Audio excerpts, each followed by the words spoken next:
Buenas tardes. ¿Cuántos de ustedes hablan español?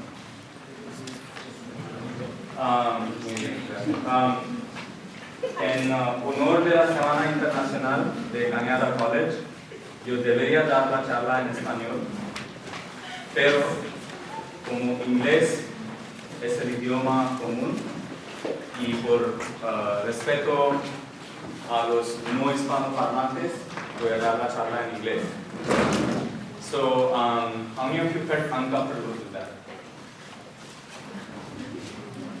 You felt uncomfortable saying it? How many of you understood that? Okay, so the rest of you should have felt uncomfortable. Right?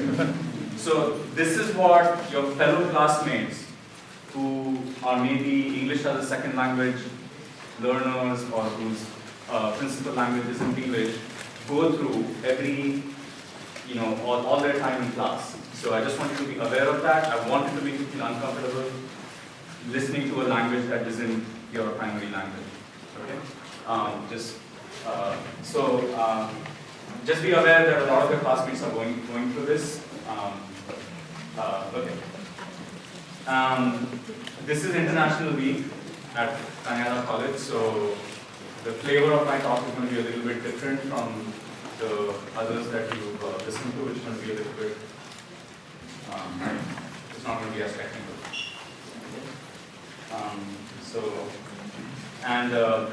If you have questions, I'm trying to set aside 10 to 15 minutes of time later on for questions. So just hold on to them, write them down. So that's one of the reasons I always carry a notebook with me when I'm listening to talks. I write down my questions so I don't, I can just keep track of it and ask the question later on. But if there's something you don't understand, please interrupt and ask me. Okay, good. So I want to go over this very, very quickly. I came to the US to study physics in grad school. So what was new for me was it was a new field of study. My background is actually in electrical engineering. It's a new country, new culture. It wasn't a new language for me because I was brought up English speaking in India. That's one of those challenges that a lot of people face that I didn't. And I got to upstate New York in January, straight from India into 3 feet of snow. So it was new weather as well. Okay. But when I came here, my uncle picked me up from the airport, and I stayed for 2 days with my family before I went to Syracuse. And then, even there, I was rooming with somebody that I'd known from college in India. So, take the help that is offered, and if nobody's offering help, just ask for it. Okay? From family, fellow students, teachers, student associations, clubs. Find a community, find mentors who will support you and expand your horizons. Okay, this is really, really important. I think I didn't have a mentor in undergrad or through high school, so I may or may not have made the right decisions.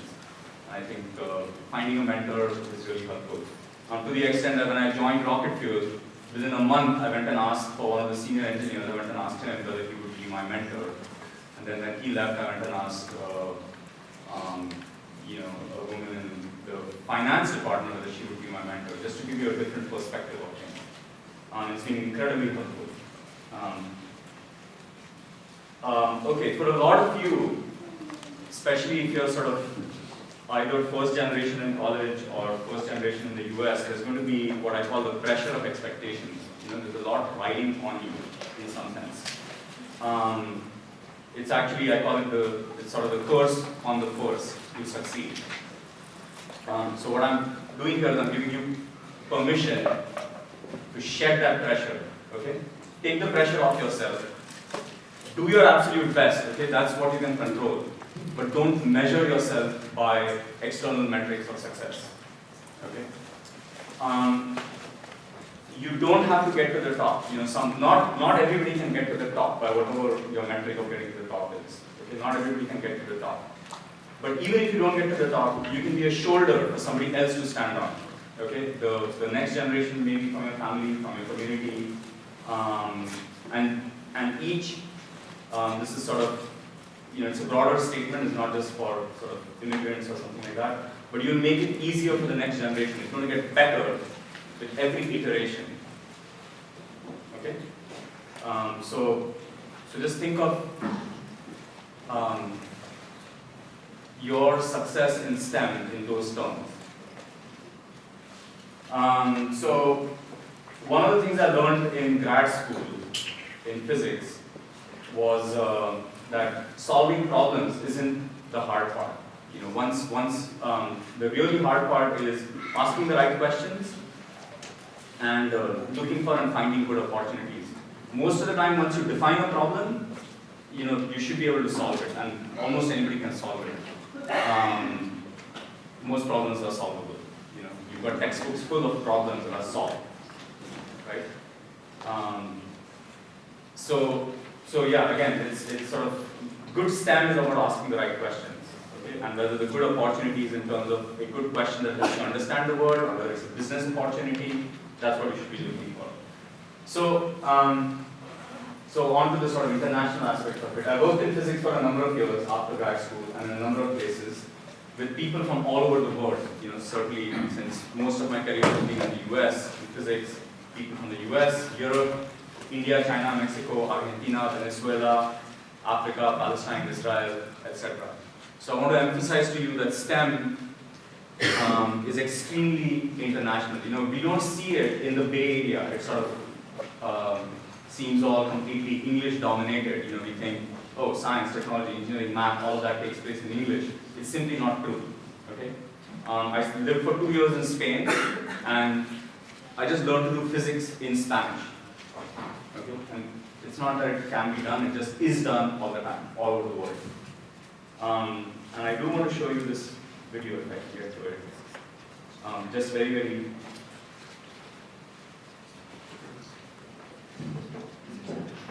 What? I don't know.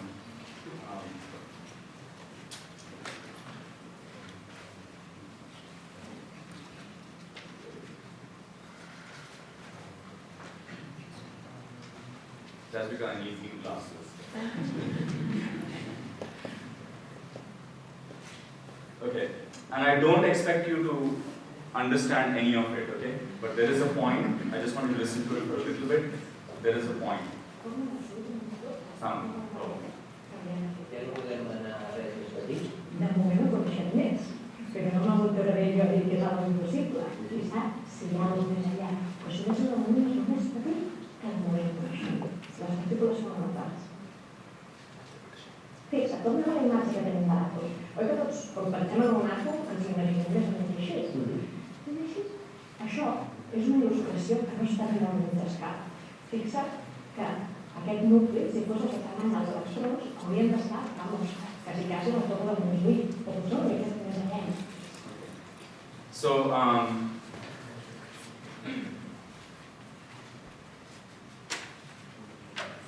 can you just go back to the slide? So what was she talking about?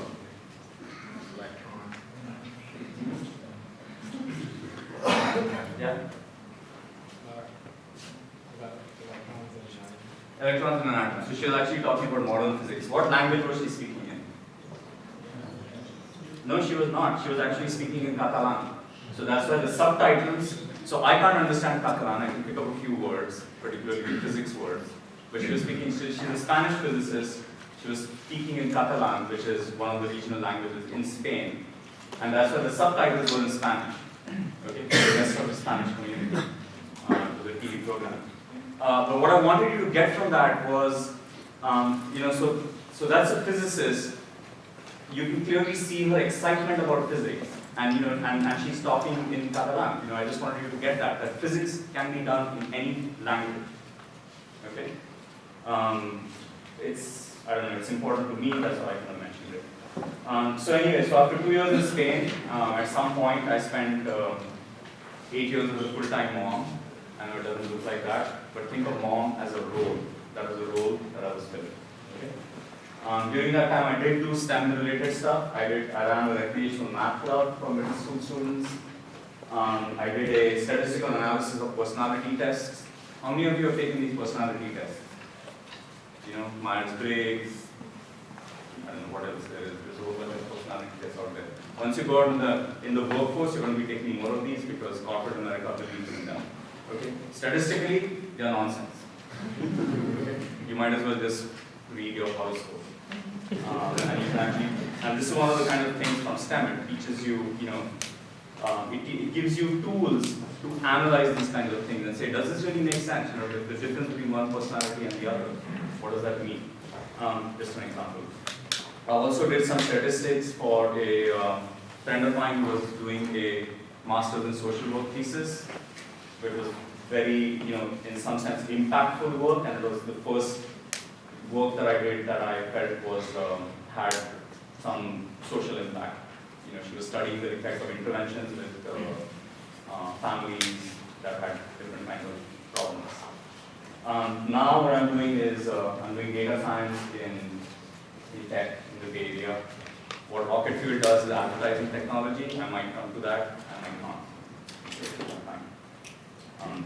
Feel free to ask me about that. I want to talk to you a little bit about one of the most difficult journeys in STEM. Okay, this was somebody called Srinivas Ramanujan. He was born in the 1880s in a small village in South India during the time that India was still a colony of the British. Okay? That village had no high school, so he could only have elementary and middle school education. And that village was 3 days bullock cart journey from Madras, which at that time was kind of a sleepy little provincial colonial capital. So, even that, it took 3 days just to get to Madras. Paper was expensive. It wasn't that he didn't have paper, but paper, just a very little paper that you keep printing out sheets and sheets off and putting them into the recycling. Paper was expensive. So expensive that when he bought a notebook, he couldn't afford to do his calculations in that notebook. Okay? So he would do his calculations on a piece of slate with chalk, and he would only write his final result in the notebook. That's how precious paper was. Okay? So just to give you an idea of what kinds of challenges he was encountering.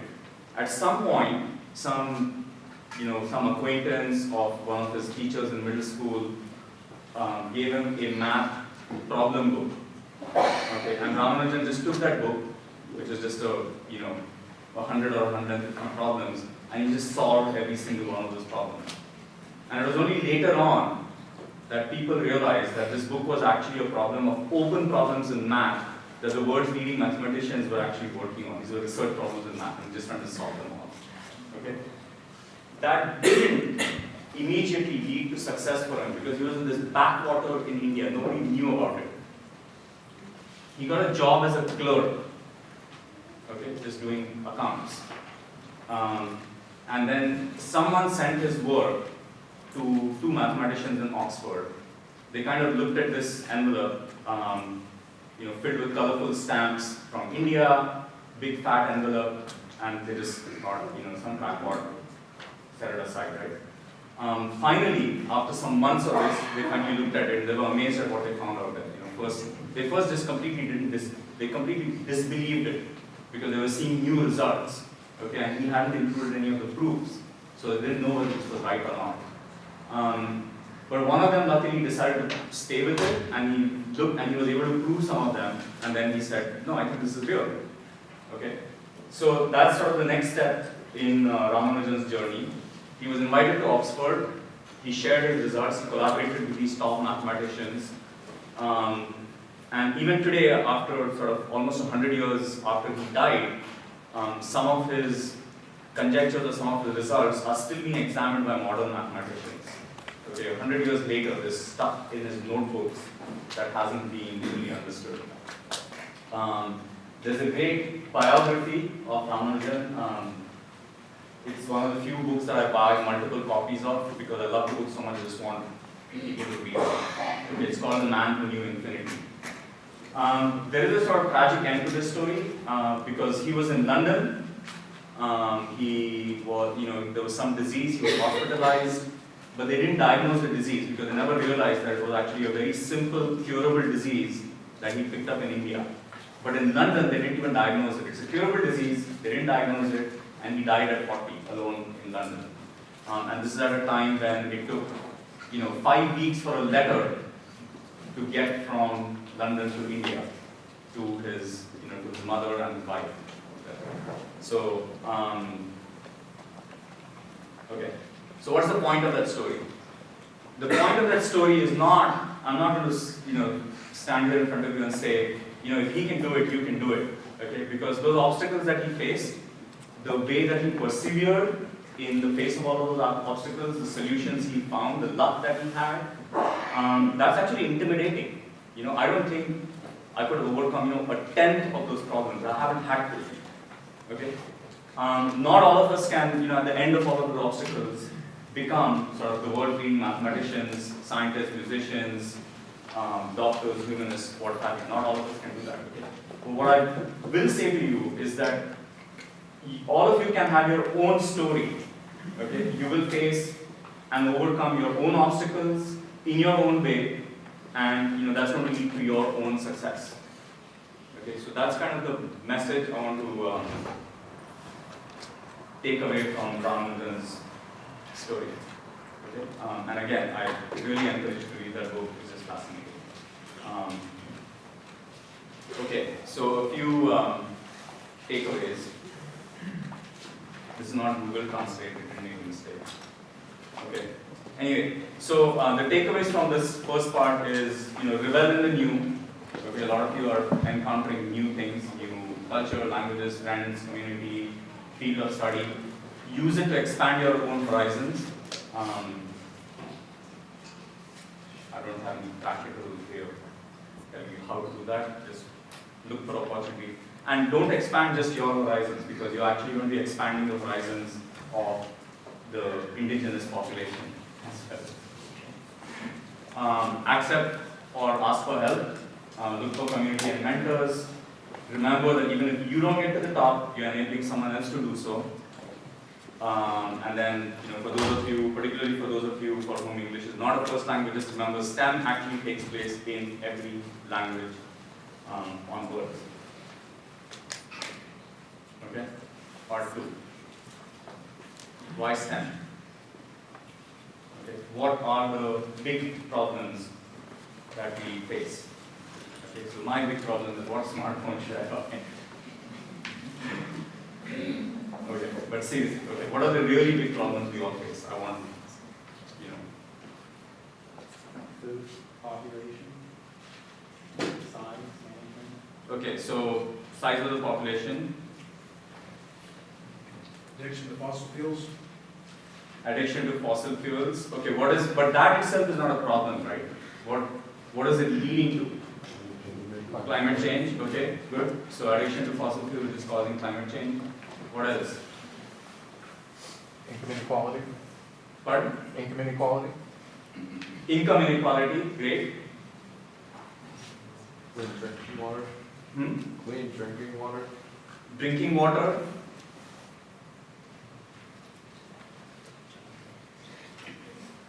Okay, good. I mean, those are 4 really important things. Let's see, So what I've written to this, I thought, I actually missed the overpopulation one, but that's, we can discuss that afterwards. Poverty, hunger, shelter, water, food, disease, climate change, human rights. Okay, human rights is sort of taking care of. Well, it's a big umbrella thing, but income inequality is part of that. Water is a very interesting one because it's actually going to be a big issue. The reason we know it's going to be a big issue is because there are corporations that are investing in controlling water. That means that there's going to be money to be made there. Money isn't made from cheap, abundant stuff. Okay? So that means somebody is seeing that there's going to be a scarcity of water, not just in California, and they want to control that market. So it's looming, it's coming on. It's like a really, really bad Monday. Okay, so you can be a humanist to recognize this problem and care about it. You can be an artist, maybe either visual work or either written word, to get the message out and to generate interest in the problem. You can be an activist to generate the political will to implement the solution. Okay, but you need STEM. It is absolutely essential to analyze the issues correctly and to come up with potential solutions. Okay, so that's one solid reason why you need STEM. I mean, all aspects of STEM. Science to understand the fundamental things, math because that's in this context it's a tool in science. Engineering to figure out solutions, and sort of technology. I don't really know what different technology means, but maybe technology, the implementing aspects of engineering. Okay. At a more personal level, why STEM? So I think that it's one of the few. Well, not I won't say that, but it forces you to stay in touch with reality.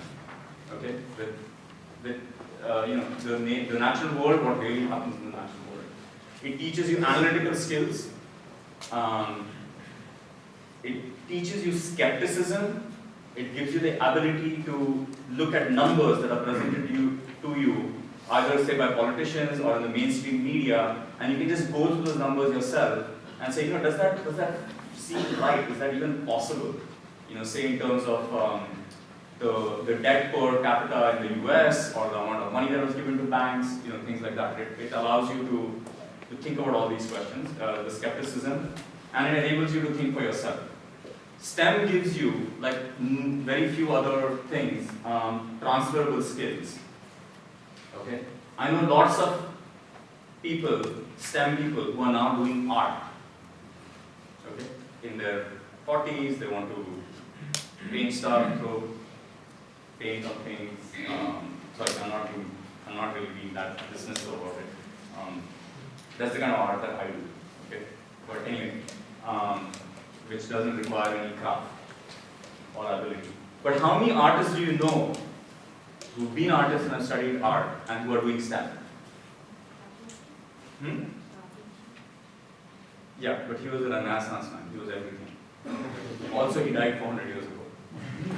No, I'm serious about that. I don't think that the modern world has room for true Renaissance figures like Da Vinci. Okay, but yes, he did go back and forth. He was everything. Philosophy, science, art. It's true. You saw art as a science, but you saw science as an art as well. There is art and science. I don't actually think of the two as being exclusive. Yeah, but I'm saying that they're not. yeah. Right. No, I'm agreeing with you. So anyway, but it gives you transferable skills. I don't quite know what to do in other ways. So it broadens your educational base. One of the ways of one example I can give you of this is that after I learned Spanish and I started learning Spanish, at some point I was teaching honors Spanish 5 in a high school, and we were studying a short story by Jorge Luis Borges in Spanish. And I just found it fascinating because I actually analyzed it from a physics point of view. Because what he does in his text is that he speeds up the pace at which events happen. So it's like there's a certain rate at which, like all his early part of the history of the protagonist, his sort of grandfather came to Argentina and then something or the other happened. So in sort of one paragraph or two paragraphs, there's 40 years of history. Then the next two paragraphs are sort of 10 years of his childhood. And it keeps slowing down like that. Okay, and that's a very interesting physics concept. I'm not going to go into what. Until the last two paragraphs, which is coming close to the protagonist's death, it takes, sort of 3 paragraphs for him to die slowly. Okay. So, I just studied it from that sort of mathematical or physics point of view. And it actually allowed me it deepened my appreciation for Borges' writing skills and the story itself, because I spent so much time with it, analyzing it. Finally, do STEM for yourself, okay? The current political or economic climate in this country and around the world, there's growing economic and financial insecurity and uncertainty. Use STEM to empower yourself. Okay, there are barriers. I'm not saying that the barriers aren't real. There are barriers of race, of gender, there are glass ceilings, etc., etc. But if you empower yourself with STEM, when you're banging on that door, those bangs on that door are going to be more powerful. Okay. So STEM is a way of empowering yourself. Okay.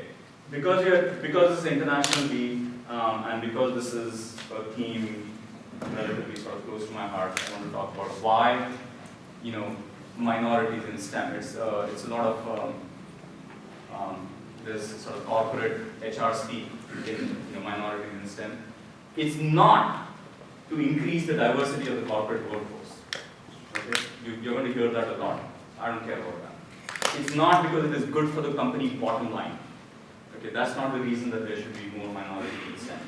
It's not because science or math will suffer without your or their unique contributions. Okay, science or math will sort of muddle along. Okay, let me go back to Ramanujan. So if Ramanujan had never been discovered, okay, what material difference would it have made to our lives? Very little. Okay, even if I think even if Einstein had never existed, the material difference would have made to our life I think would have been very, very little. Because I don't think that there would have been a single person who would have done everything that Einstein did. Okay? But there would have been 10 different people. Okay, there were people working on everything that Einstein did, on bits and pieces of that. So all the invention, not the invention, but the science that we attribute to Einstein would still have arisen. Maybe slower, maybe later, but some other human being would have come up with it. So science and math can muddle through. It's not that dependent on these personalities that we think it is. But the real reason for minorities in STEM is because everyone should have, it goes back to that social justice issue that somebody raised, is because everyone should have the same opportunities in education and the same opportunities to participate in every human endeavor, not just STEM, art, etc. Okay? I'm never going to be giving a talk about the importance of STEM education to Indian kids in the South Bay. I don't have to tell them the importance of STEM education. Their parents are already on it. So, my daughters, that's a different issue. Okay. So, what is science? I'm going to paraphrase the words of President Obama. This is actually from the Department of Education web page on STEM. So science is an approach to the world. It's a critical way to engage with the world, to explore the world, and to understand the world.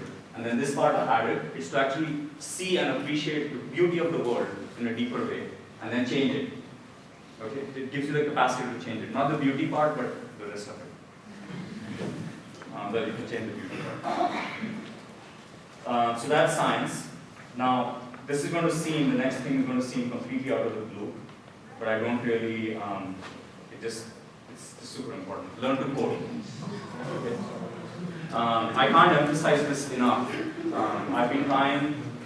How many of you are learning coding? Okay. You're all STEM students. You're learning some, science, engineering, math courses. Most of you. Okay. Even those of you who are not, okay, learn to code. It's a skill as essential as reading, writing, and arithmetic. Okay. I'm not saying that you have to become a professional programmer. Just like when you read, there's no, you're not becoming a professional reader, whatever that is. When you write, we all know how to write. It's an essential skill.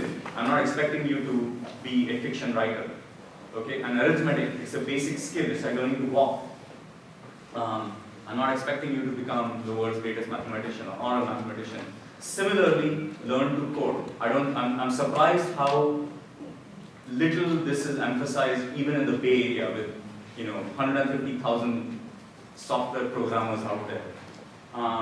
So at work at Rocket Fuel, I have people in the business department or people in say the marketing analysis department, and they're working with Excel. Okay, and of course it gives me an opportunity to do my thing, which is to write little pieces of code. But they're so scared of coding that they won't use the programs that I've given them. Okay, unless I put it into a UI or something like that, and I can't make it that easy. You have to, learn to code. It simplifies your life. It helps you understand what's going on behind a lot of these things, and it's also a way to think. Okay. Yeah, learn to code. And there's a lot of, even those of you who are not in STEM, there's a lot of good internet resources that will, you can teach yourself to code from that. Okay. So science is about critical thinking. So critical thinking 101. I'm going to show you a series of pictures, and I'm going to ask you what is wrong with the picture. Okay. I'm using the W word, wrong. Okay. People get nervous when I say something is wrong. Okay.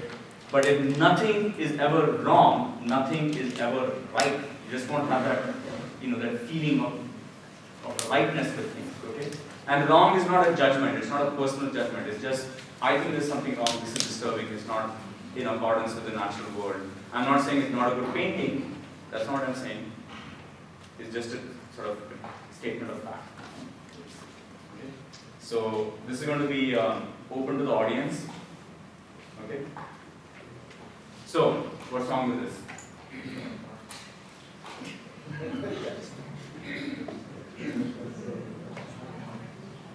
Pardon? Okay, we'll come to that later. Okay, that response was the spectrum is messed up, but there's something blatantly wrong with this. Sorry? Over the clouds. Okay, that I didn't see that. But anything else? Yeah.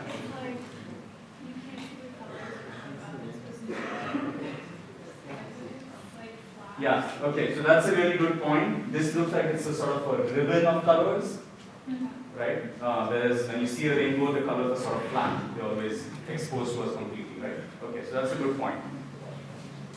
There's something? It can't be coming at you, can it? You have to be seeing it from the side. Okay, good. So you're on the right track.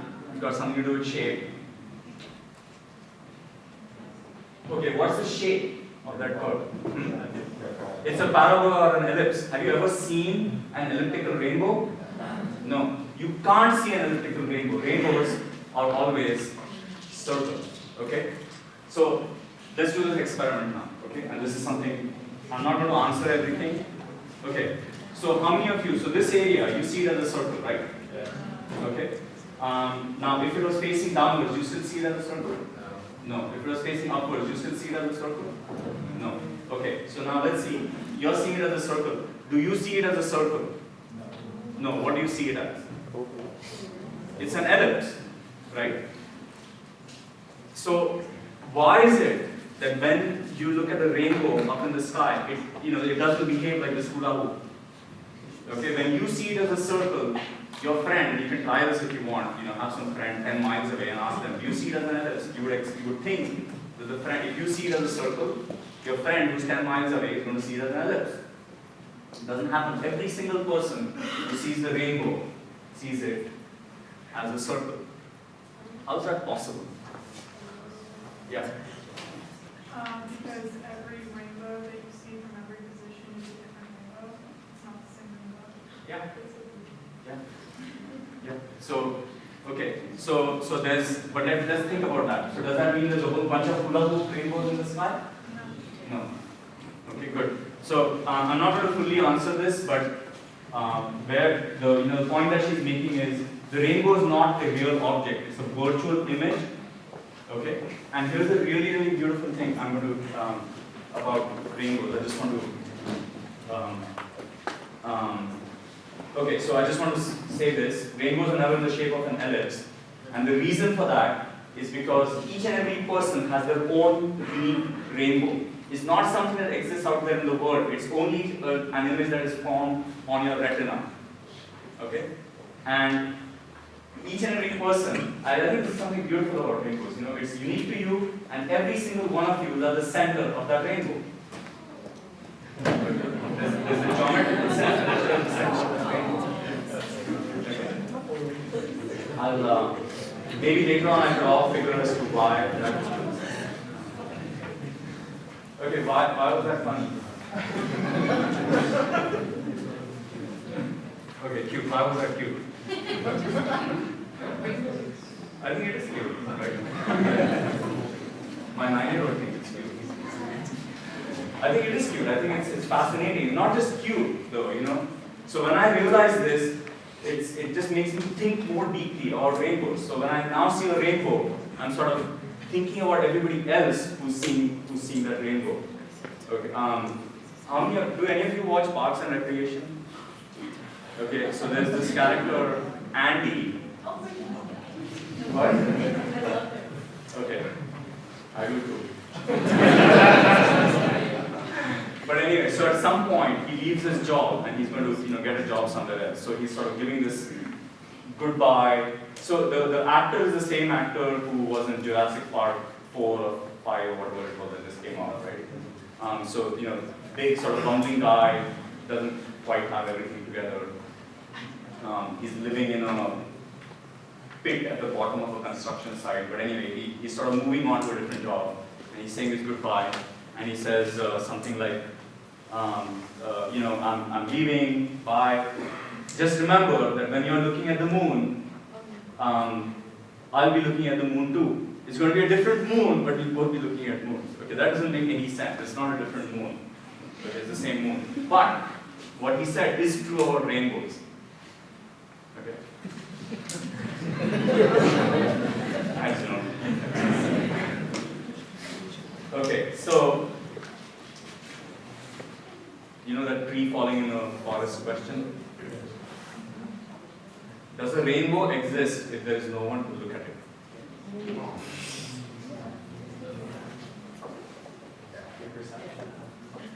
Okay, so how many of you say yes? Raise your hands. Okay, so wow, there's statistical bias here because I showed you the hula hoop. There's a lot more people who are saying yes from there. Okay, how many of you think that the rainbow itself doesn't exist? It's not whether you can see it or does it even exist if there's no one to look at it? Are we asking like the possibility of if you were just staying? No, just answer yes. You can just have that conversation. Okay, so the rainbow doesn't exist if there's no one to look at it. It's an image that is formed in your retina. Okay? So, yes, if an insect happens to be looking there, and if an insect has an eye that is roughly similar to a human eye, it will see a rainbow. And the rainbow in that sense will exist. But otherwise, rainbows don't exist. They just aren't out there. If there was no life on Earth, there would be rain, there would be sun, there would be clouds, there would be water, there would not be any rainbows. Okay, what's wrong with this?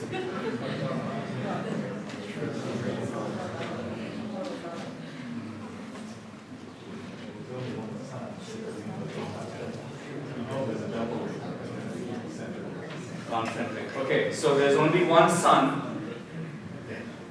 on Earth. Yeah, right. That's a good point.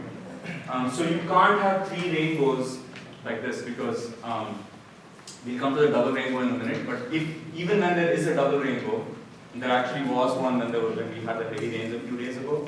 We had double rainbows. Those double rainbows are concentric, okay, because they come from the same light source. So if I look at this picture, it's telling me that there are 3 different light sources. Okay, so that means it's a planet with 3 suns. More than that, rainbows can't obscure each other because they're not real physical objects. Okay? The next point is that because the colors you see in a rainbow are only the colors that come from the light source, it means that all the 3 suns are spectrally identical. Okay? So it's kind of impossible, okay? I don't know what this person was smoking. Okay.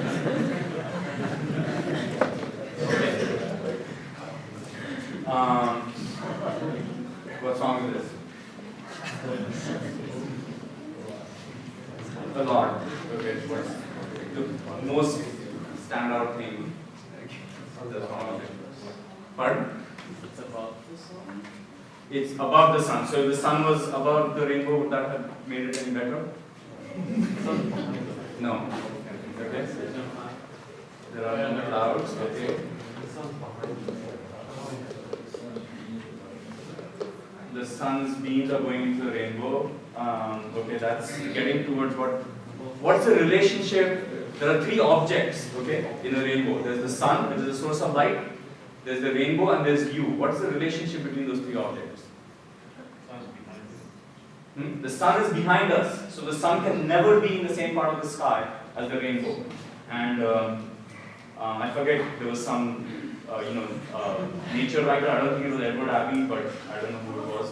But, on a showery day, one may be blessed with the appearance of the rainbow. It is visible in the part of the sky opposite the light source.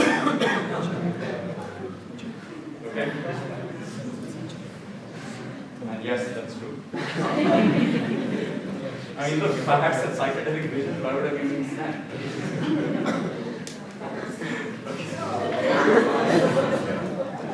Okay, this is very cute.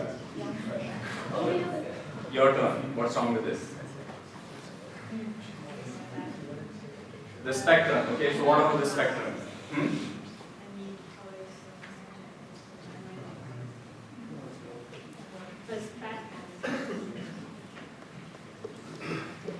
The spectrum is flipped. Okay, so we all know that mnemonic, right? Vigor or right wave, I don't know which, whatever it is. Red, orange, green. No, red, orange, yellow, green, blue, and indigo, violet.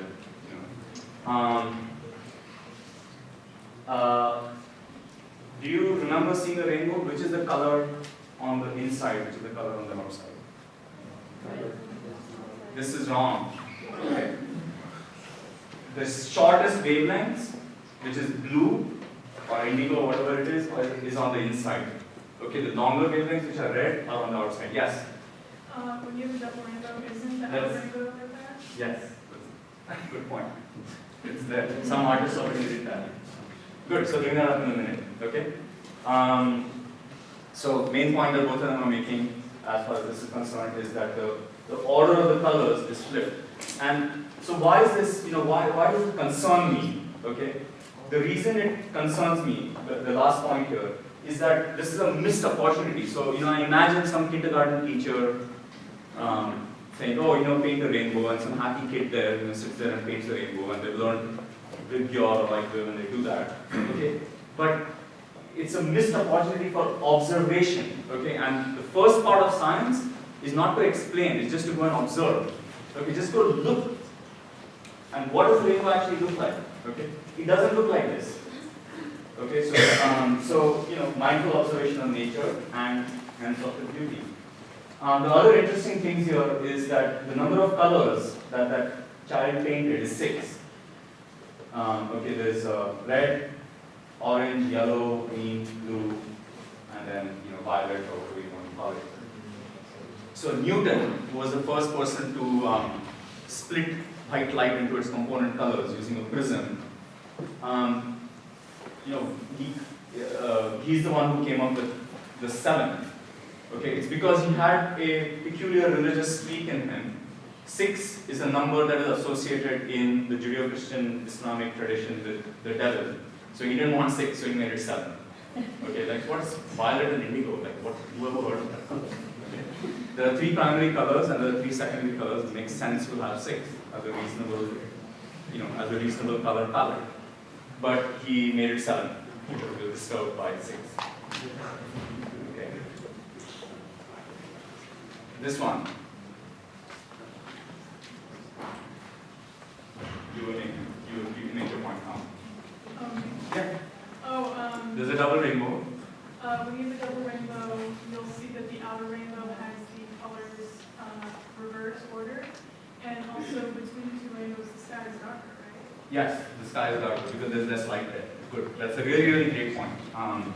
But the principle, which I think the art seems to get out here, but the main point is the order of the first rainbow is correct. It's blue on the inside going to red on the outside. But the secondary rainbow has the colors inverted. It starts from red and then goes up to blue. Okay. So next time when you look at a rainbow, just look for all these things. Yeah. I thought it was interesting because we were talking about colors just now, and you know how Isaac Newton figured out using a prism. Mm-hmm. Herschel, who discovered infrared, he had a thermometer, so he put it in the areas of color to see how much it would raise the temperature, and he eventually put it out of the spectrum that you could see, and the temperature was still going up. So he was just like, something's there, but I can't see it. So Right. I think if Newton, he would have had an issue with that because of the time period. Yeah, but maybe then we would have left out violet and indigo. Yeah. You said, yeah, infrared. But I didn't know that story about Herschel, about how infrared was sort of Yeah. discovered. But that's a really good point. You can actually discover things by measuring phenomena that take place that you can't see. We can't sense things directly, not at that level of sensitivity, but you can measure it with a thermometer and you can say, somewhere on the inside of the red, on the outside of the red, there has to be something that is heating up the temperature, and that's infrared. What's on the inside of blue? Ultraviolet, right?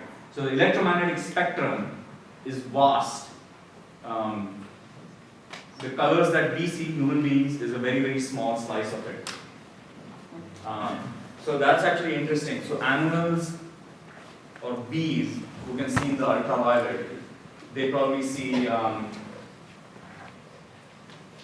broader rainbows. Okay.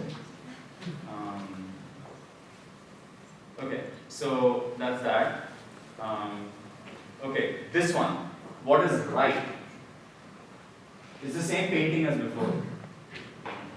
What is right order? This is very subtle. So somebody had mentioned it about 2 rainbows. What? 5 more minutes. 5 more minutes? Okay. Good. Who mentioned something about double rainbows? You had, right? Okay, whatever. Oh, I said it. Yeah, they're concentric. So that's one of the first things that is right about this, is that the 2 rainbows that are concentric. Okay, concentric means they have the same center as circles, or as arcs of a circle. The second thing is that when you think about the geometry of a rainbow, when you see a rainbow, you can deduce the position of the sun. Okay, from that, because the sun is always directly behind you. The line from the sun through your head or through your eyes goes to the center of the rainbow. So now you can figure out when you're looking at a rainbow where the sun is relative to you, and that should tell you something about the shadows. So what I find really fascinating about this is that the deduced position of the sun is consistent with the shadows of the trees that have been painted. Just, interesting that this artist was obviously looking and picking up some things from nature. Okay, this one is back to the point of the woman sitting there. What is right is that the order of the secondary rainbow is actually correct, okay, for both the rainbows. I'm going to look for that darkening of the sky between them. I don't think that I've noticed it before. When you see you know what a sunbow is?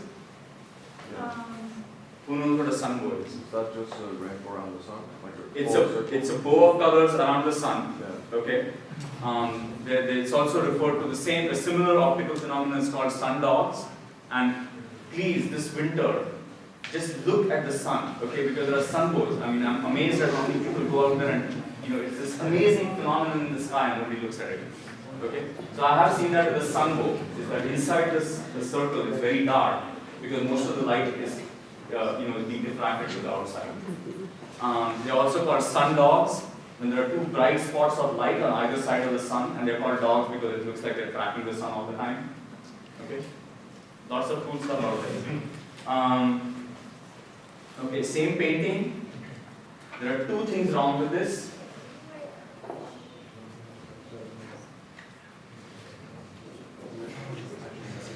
What? It's touching the ground. Okay. So which means that what is wrong is that if those kids believed in Irish lore, they would be running towards that spot and trying to figure out that spot to go. Okay, rainbows never touch the ground. They can never be in the foreground of anything unless there's sort of rain out there. it's a virtual object. Okay, so that's one. Then the other one, which is a little bit more subtle, is that, so the way I see it, this is sort of a semicircle or more than a semicircle, which itself is impossible. Let's say it's a semicircle. But what that means is that the center is somewhere there, and I'm here. So that means the sun is at the horizon. Okay? If you're seeing a semicircle, the sun is at the horizon. If the sun is at the horizon, these shadows should be much more elongated. Okay? I mean, these shadows look like they're about 45 degrees, and you will never see. Why do you never see a rainbow at noon? You can't. It's impossible, because rainbows always are correct. The angle is 45 degrees, and the sun is too high up. Okay, what I'm not going to talk about is the project I'm working on a topic.